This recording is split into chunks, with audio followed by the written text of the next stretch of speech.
Hi, ഇന്ന് ഞാൻ നിങ്ങൾക്ക് പരിചയപ്പെടുത്താൻ പോകുന്നത് എൻ്റെ വീടിനടുത്തുള്ള ഒരു സ്ഥലത്തെക്കുറിച്ചാണ്. നമുക്കെല്ലാവർക്കും വൈകുന്നേരങ്ങളിൽ പോയി ഇരിക്കാൻ പറ്റുന്ന ഒരു സ്ഥലമാണത്. ഈ പ്രാവശ്യത്തെ ഓണം വെക്കേഷന് ഗുണ്ടൽപേട്ടയിൽ പൂക്കൾ കാണാൻ പോകണമെന്നായിരുന്നു പിള്ളേരുടെ ആഗ്രഹം.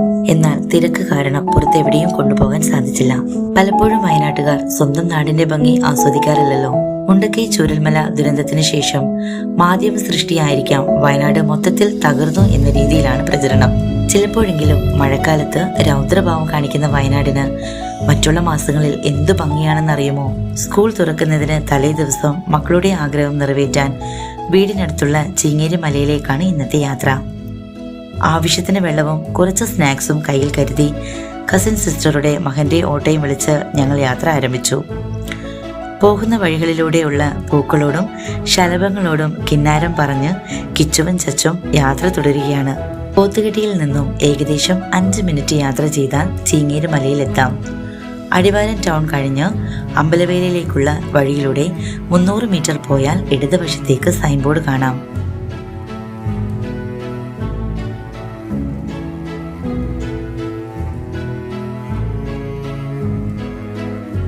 യൂക്കാലി വാറ്റുന്ന വാറ്റുകേന്ദ്രവും കഴിഞ്ഞ് കോൺക്രീറ്റ് പാതയിലൂടെ ഓട്ടോ സഞ്ചരിച്ചെത്തുന്നത് ഒരു മലയടി വാരത്തിലേക്കാണ്. ഞങ്ങൾ അവിടെ ഇറങ്ങി ഓട്ടോ പറഞ്ഞു വിട്ടു.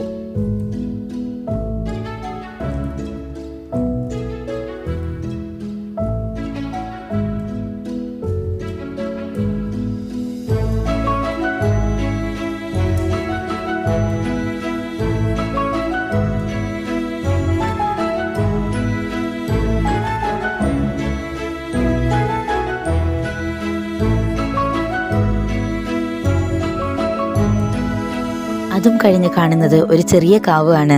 ഭക്തിസാന്ദ്രമായ അനുഭൂതി നിറഞ്ഞതാണ് ഈ കാവ്. കാവിൽ തിരി തെളിയിക്കാനും മറ്റു കാര്യങ്ങൾ ചെയ്യാനും അവിടെ ഒരു ചേട്ടൻ ഉണ്ടായിരുന്നു.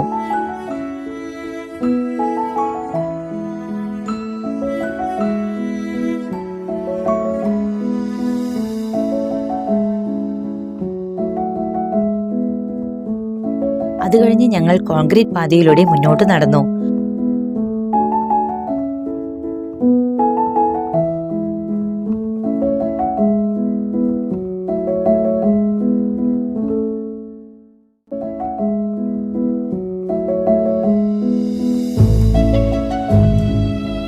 അതും കഴിഞ്ഞ് കാണുന്നത് പാറയിൽ നിന്നും ഒഴുകി വരുന്ന ഒരു അരുവിയാണ്. കിച്ചുവും ചച്ചുവിനും ഒരുപാട് സന്തോഷമായി ആ അരുവിയിൽ കളിക്കാൻ. കോൺക്രീറ്റ് പാത കഴിഞ്ഞ് കല്ലുകൾ പാകിയ പാതയിലൂടെ ഞങ്ങൾ നടന്നു നീങ്ങി. വളരെ ശ്രദ്ധിച്ചു വേണം മുന്നോട്ട് പോകാൻ. ആദ്യമായി വരുന്നവർ ചെറിയ ഉരുളൻ കല്ലുകളിൽ തട്ടി വീഴാൻ ഇടയുണ്ട്. ഞങ്ങൾ അങ്ങനെ പ്രകൃതി ഭംഗി ആസ്വദിച്ച് മുന്നോട്ട് നടന്നു. നടവഴി മാത്രമുള്ള പാതയിലൂടെ ഞങ്ങൾ 4 പേരും നടന്നു. ഇത്തിരി ശ്രദ്ധിച്ച് നടക്കണം. പാറകളിൽ ഉറവുകൾ ഉള്ള സ്ഥലത്ത് വഴുക്കൽ ഉണ്ടായിരിക്കും. ഇടവഴിയിൽ നിന്നും കുത്തനെ കയറ്റമുള്ള പാറയിലൂടെ ഞങ്ങൾ വളരെ ശ്രദ്ധയോടെ മുന്നോട്ട് നടന്നു. ഇത്തിരി ബുദ്ധിമുട്ടിയെങ്കിലും കയറി ചെല്ലുന്നത് ഹൃദയഹാരിയായ ഒരു കാഴ്ചയിലേക്കായിരുന്നു.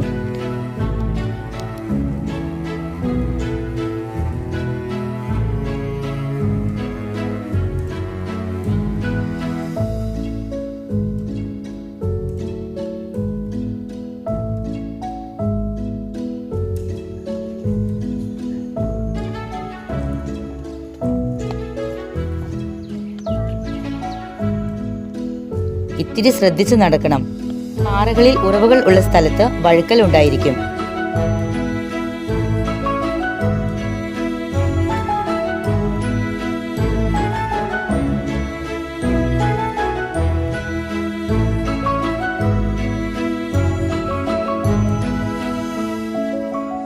ഇടവഴിയിൽ നിന്നും കുത്തനെ കയറ്റമുള്ള പാറയിലൂടെ ഞങ്ങൾ വളരെ ശ്രദ്ധയോടുകൂടെ മുന്നോട്ട് നടന്നു. ഇത്തിരി ബുദ്ധിമുട്ടിയെങ്കിലും കയറി ചെല്ലുന്നത് ഹൃദയഹാരിയായ കാഴ്ചയിലേക്കാണ്.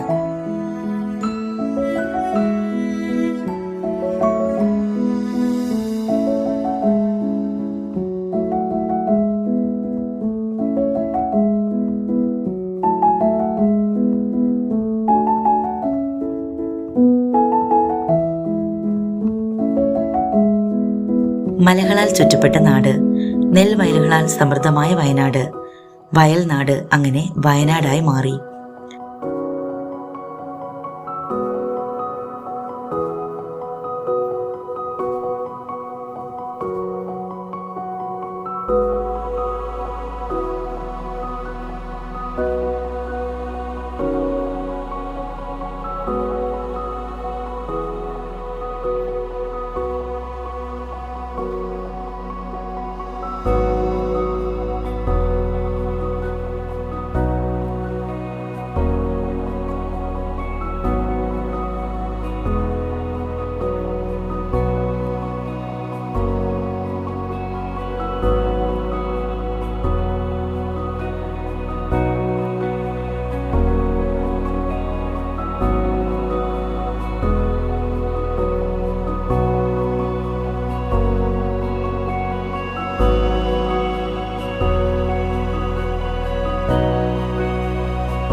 പണ്ടൊക്കെ വീട്ടിൽ അടിച്ചു വാരാനുള്ള ചൂലുകൾ ഈ കാണുന്ന പുൽച്ചെടിയുടെ പൂക്കൾ മുറിച്ചെടുത്ത് വെയിലത്തിട്ട് ഉണക്കി ഉണ്ടാക്കാറാണ് പതിവ്. എന്റെ ഹസ്ബൻഡിന്റെ അമ്മയും കൂട്ടുകാരികളും ഈ മലയിൽ വന്ന് ഈ ചൂലുകൾ ശേഖരിക്കുമായിരുന്നു. ഈ കഥകളൊക്കെ മക്കളോട് പറഞ്ഞ് വീണ്ടും മുന്നോട്ട്.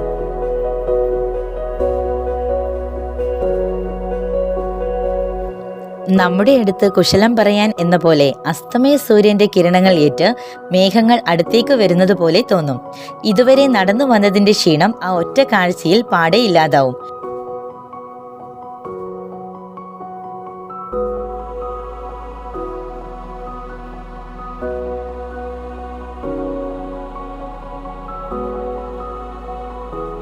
ഇവിടെ നിന്ന് ചുറ്റും കണ്ണോടിക്കുമ്പോൾ എത്ര മലനിരകളാണ്. നിങ്ങൾ ഇപ്പോൾ ഈ സ്ക്രീനിൽ കാണുന്നതിനേക്കാൾ എത്ര സുന്ദരി ആണെന്നറിയാമോ ഞങ്ങളുടെ വയനാട്.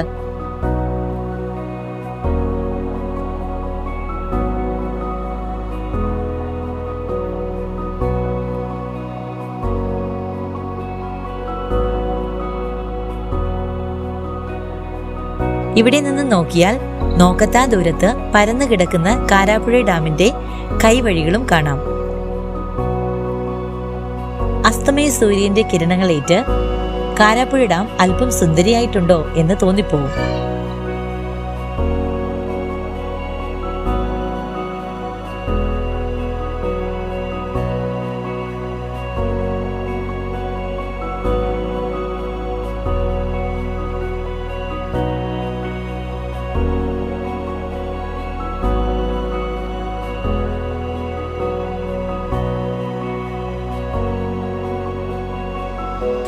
ചീങ്ങേരി മലയുടെ ഈ ഭാഗം കതിനപ്പാറ എന്നാണ് അറിയപ്പെടുന്നത്. ഞങ്ങളുടെ നാട്ടിലെ ഒരേ ഒരു ക്ഷേത്രമാണ് ചീങ്ങേരി ശ്രീ ഭഗവതി ക്ഷേത്രം. ഈ മലയുടെ മുകളിൽ മറ്റൊരു കാവ് കൂടിയുണ്ട്. ഇവിടെ നിന്നും നോക്കിയാൽ ചീങ്ങേരി അമ്പലവും കാണാം.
ഈ മലമുകളിൽ ഇരുന്ന് ഇളങ്കാറ്റുകൊണ്ട് അസ്തമയ സൂര്യന്റെ വിടപറച്ചിൽ കാണുവാൻ എന്തു ഭംഗിയാണെന്നറിയുമോ?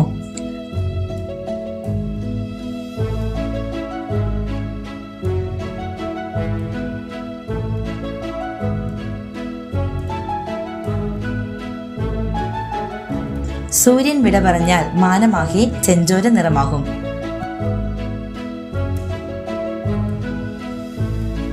ഗുണ്ടിൽപേട്ടയിലെ സൂര്യകാന്തി പൂക്കൾ കണ്ടില്ലെങ്കിൽ എന്താ, അതിനേക്കാളേറെ മക്കൾ സന്തോഷത്തിലാണ് ഇപ്പോൾ.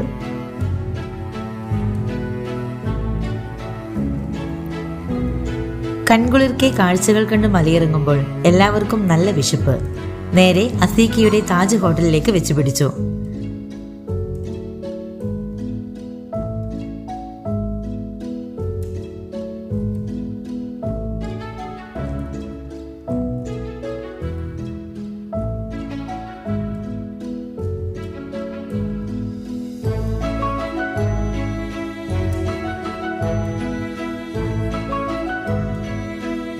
കസിൻ സിസ്റ്ററുടെ മകൻ വന്ന് ഞങ്ങളെ അവിടെ നിന്നും കൂട്ടി വീട്ടിൽ ഡ്രോപ്പ് ചെയ്തു.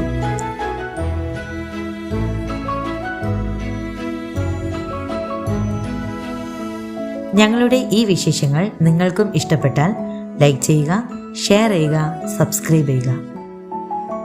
വീണ്ടും പുതിയ വിശേഷങ്ങളുമായി അടുത്ത എപ്പിസോഡിൽ.